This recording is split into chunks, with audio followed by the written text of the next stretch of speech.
রাজধানীর science lab এলাকায় Dhaka college ও city কলেজের শিক্ষার্থীদের মধ্যে সংঘর্ষের ঘটনায় শিশুসহ বেশ কয়েকজন আহত হয়েছেন। দুপুর 2:30টার দিকে শুরু হওয়া এই সংঘর্ষে অন্তত 31 জন আহত হয়েছেন। আহতদের মধ্যে বেশ কয়েকজনকে ঢাকা মেডিকেল কলেজ হাসপাতালে, পপুলার গণস্বাস্থ্য ও গ্রিন লাইফ হাসপাতালে ভর্তি করা হয়েছে। রীতিমতো রণক্ষেত্রে পরিণত হয়েছে সায়েন্স ল্যাব। বিস্তারিত ডেস্ক রিপোর্টে।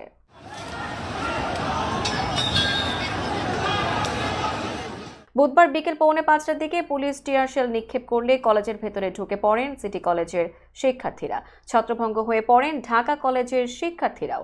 কিছুক্ষণের মধ্যে ঢাকা কলেজের কিছু শিক্ষার্থী সিটি কলেজের প্রধান ফটকে এসে ভাঙচুর শুরু করেন। নিচ থেকে সিটি কলেজের ভবন লক্ষ্য করে ইট পাটকেল ছুটতে শুরু করেন। ক্ষুব্ধ হয়ে ভবনের ভেতরে আটকে পড়া শিক্ষার্থীরা ওপর থেকে বৃষ্টির মতো ইট পাটকেল ছুটতে থাকে। এতে কলেজটির সামনে থাকা পুলিশ, সেনাবাহিনীর সদস্য, গণমাধ্যম কর্মী, অভিভাবক ও উৎসুক অনেকেই আহত হয়েছেন। এ সময় পুলিশ ও সেনাবাহিনীর সদস্যরা কলেজের ভেতরে ঢুকতে চাইলেও শিক্ষার্থীরা তাদের প্রবেশ করতে দেননি। জানা গেছে, দুপুর 2:30টার দিকে সায়েন্স ল্যাব এলাকায় ঢাকা কলেজের ছাত্ররা একটি বাস ভাঙচুর করেন। এর পরপরই সিটি কলেজের শিক্ষার্থীরা প্রতিক্রিয়া জানিয়ে তাদের সঙ্গে সংঘর্ষে জড়িয়ে পড়ে। এই ঘটনায় দুই কলেজের শিক্ষার্থীদের মধ্যে ব্যাপক উত্তেজনা সৃষ্টি হয় এবং সড়কে যান চলাচল বন্ধ হয়ে যায়। খবর পেয়ে পুলিশ ঘটনাস্থলে পৌঁছে পরিস্থিতি নিয়ন্ত্রণের চেষ্টা করে।